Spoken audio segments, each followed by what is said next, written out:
Excelentíssimo senhor presidente do Supremo Tribunal Federal, ministro Ricardo Lewandowski, excelentíssimo senhor presidente do Congresso Nacional, senador Renan Calheiros, excelentíssima senhora presidente da República, Dilma Rousseff, faço questão de tratá-los de maneira absolutamente formal para mostrar, na inauguração da minha palavra, que não pode haver golpe com uma mesa composta com o chefe e a chefe dos três poderes da República. Sua Excelência, a presidente Dilma, optou, mais uma vez, por um discurso político. Perde a derradeira oportunidade de se defender contra os graves crimes que lhe são imputados. E esquece, Sua Excelência, a presidente Dilma, que este impeachment não nasceu no Congresso Nacional. Esse impeachment nasceu nas ruas do Brasil. E é por isso que eu quero saudar a representação do povo brasileiro. A senadora que me antecedeu saudou o governo de Vossa Excelência, deste lado de cada tribuna, de um lado o ex-governo, deste lado o povo do Brasil. Representado por jovens destemidos, abnegados, apartidários, que foram para as ruas para manifestar sua indignação. Porque golpe é vencer uma eleição mentindo a um país. Golpe é quebrar uma empresa como a Petrobras. Golpe é fazer terrorismo contra os mais pobres, como em todas as eleições fez o partido de Vossa Excelência. Vossa Excelência diz que respeita o Senado Federal, desde que seja absolvida. Respeita o devido processo legal, desde que seja absolvida. Me parece aquele pai que diz ao filho: meu filho, você pode torcer por qualquer time, desde que seja pelo Flamengo. Ora, o que estamos vendo aqui hoje é um espetáculo político e não uma defesa. Com a máxima vênia, Vossa Excelência não responde às perguntas. Tem um script pronto, tanto faz se perguntar sobre pedalada fiscal, sobre decretos, que a resposta é a mesma. E creia que justificativas e desculpas em torno de crises internacionais, que foram chamadas, inclusive, no passado de marolinhas, não funcionam como defesa. A proporcionalidade da pena que Vossa Excelência reclama não pode ser questionada porque é o que está previsto na nossa Constituição. E os atos criminosos praticados por Sua Excelência, por Vossa Excelência, dos quais não há defesa, porque quando a lei orçamentária autoriza a abertura de crédito suplementar, é sob uma condição, e esta condição foi desrespeitada por Vossa Excelência. Não estamos aqui discutindo contingenciamento, meta fiscal, não se trata disso, isso é fugir do crime. O crime reside, eu quero que, por gentileza, Vossa Excelência encare essa questão, é a abertura do crédito suplementar sem autorização legislativa. A pena é severa demais? Não. Severo são 12 milhões de desempregados. Duro é conviver com um país que está há 3 anos em recessão, indústrias fechando, comércio encerrando suas atividades, um povo sem esperança, desiludido. Isso sim é grave. E toda essa grave crise, a maior da nossa história, é consequência dos crimes que Vossa Excelência cometeu. O Brasil vive hoje a maior crise da sua história, com um custo altíssimo para o nosso povo, em decorrências desses crimes. E não é pouco isso, presidente Dilma. E, ao final, lhe pergunto, quantas reuniões a senhora participou para discutir, elaborar, criar o Plano Safra? Qual era o tratamento que a senhora dispensava na sua rotina de trabalho ao relatório resumido de execução orçamentária, o REREL? Espero que a senhora não fuja das perguntas e possa responder às minhas indagações. Obrigado, senador. Senhora Presidente da República, com a palavra. Senador Cássio Cunha Lima, obrigado pelas perguntas, porque vai me permitir esclarecer muitas coisas. Senador, eu estou dizendo que haverá um golpe parlamentar se votarem contra se votarem a favor do impeachment e contra a minha absolvição, sem que haja crime de responsabilidade. Então, senador, a discussão é crime de responsabilidade por 3 decretos e as operações de crédito do Plano Safra. Eu, senador, não perdi a oportunidade de me defender, porque eu estou aqui discutindo com os senhores, debatendo com os senhores, escutando as opiniões dos senhores. Estou aqui debatendo e afirmando que nem os 3 decretos, nem as operações de subsídio dos agricultores, da grande agricultura comercial, dos médios agricultores da agricultura comercial e dos pequenos agricultores desse país receberam financiamento subsidiado. Então, senador, eu não concordo com o senhor, primeiro, que esse processo de impeachment veio das ruas de forma espontânea. Nenhum de nós aqui, senador, é ingênuo de não saber quem é que é o responsável pela aceitação desse processo de impeachment.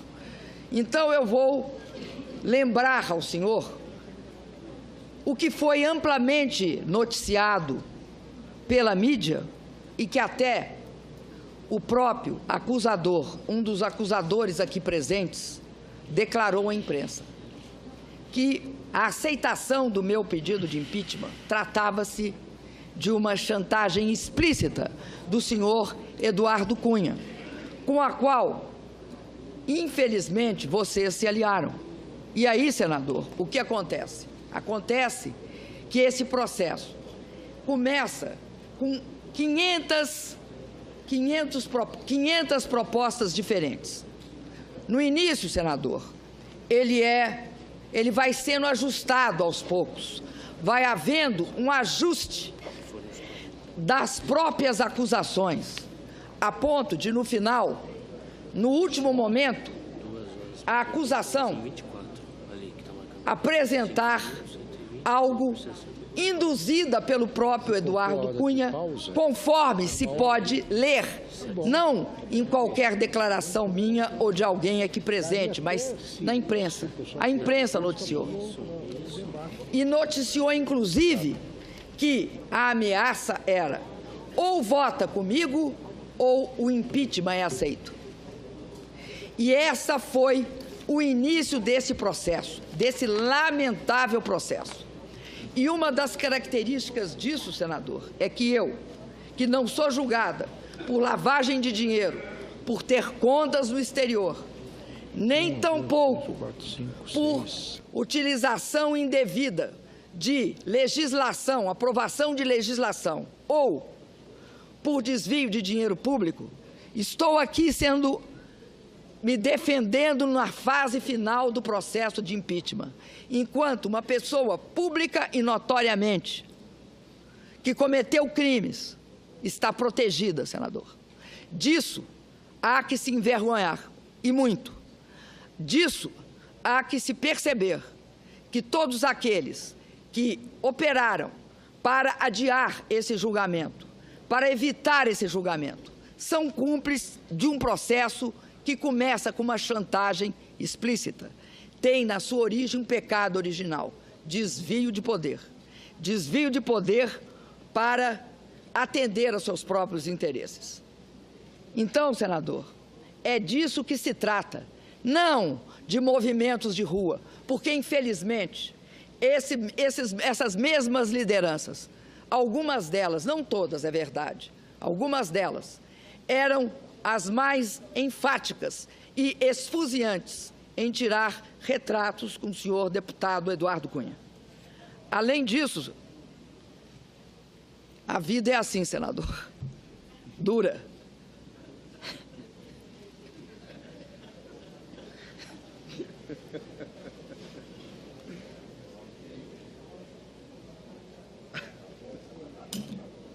Então, senador, não há como se falar da espontaneidade desse processo. Eu acho, senador, que a gente aqui tem o direito de se expressar, tem todo o direito de uns e outros disserem não, é verdade, não, outro fala não, é mentira, mas nós não podemos adulterar os fatos que estão registrados na imprensa brasileira, apesar de todos os preconceitos que ela expressou contra meu governo. Eu acredito, senador, que desde que se prove crime de responsabilidade, isso não será um golpe. O meu problema é que eu tenho certeza absoluta que não se trata de crime de responsabilidade. Eu não estou dizendo que é em si um golpe. O que eu estou dizendo é que agora, se aprovado esse processo de impeachment sem crime de responsabilidade, ele será um golpe parlamentar. Um golpe que não foi nós que inventamos essa terminologia. É amplamente, integra toda a literatura política a esse respeito. Eu não vou aqui repetir os decretos de crédito suplementar, nem as autorizações legais para subvenção aos subsídios, aliás, para pagar as subvenções ou subsídios dos agricultores familiares. Mas eu queria concluir, senador, dizendo o seguinte: é fato que o Plano Safra é algo que não fomos nós que criamos. Nós não inventamos o Plano Safra. O Plano Safra é uma prática, eu já disse, talvez a única autorização de subvenção que não havia divergência contra ela, explícita pelo menos, não conheço, explícita não conheço. Contra subsidiar o Minha Casa Minha Vida, eu sei que tinha. Contra pagar a Bolsa Família, eu sei que tinha. Mas contra o Plano Safra não havia questionamento da importância dele para a economia brasileira, para os agricultores pequenos, médios e grandes. Ninguém discutia. Ninguém discutia que era importante financiar o aumento da produtividade agrícola e pecuária do Brasil através da maior ampliação feita no que se refere a financiamento de máquinas e equipamentos agrícolas. Desafio a mostrar aqui quando e onde foi feito o maior financiamento do que nós fizemos. Então, senador, eu quero concluir dizendo o seguinte: dura mesmo, senador, é o não reconhecimento de que houve uma crise no Brasil. Se nós vamos começar a mostrar tabelas, eu também vou mostrar tabelas. Não gosto de mostrar tabelas, não, porque sempre me acusaram de gostar de PowerPoint. Mas eu vou mostrar tabelas. Basicamente, aquelas que dizem respeito ao momento da queda, tanto dos preços do petróleo, quanto o momento da queda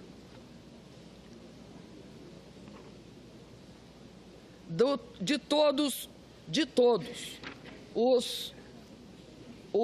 as commodities. Então, vamos, e do aumento da taxa de câmbio. Vamos, então, o petróleo. Esta parcela, esse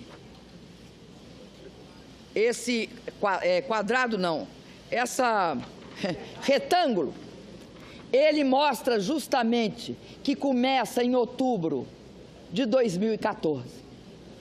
Não está dado ao longo de todo o ano de 14. A queda é brutal aqui, mas ela é mais forte a partir de janeiro que aqui.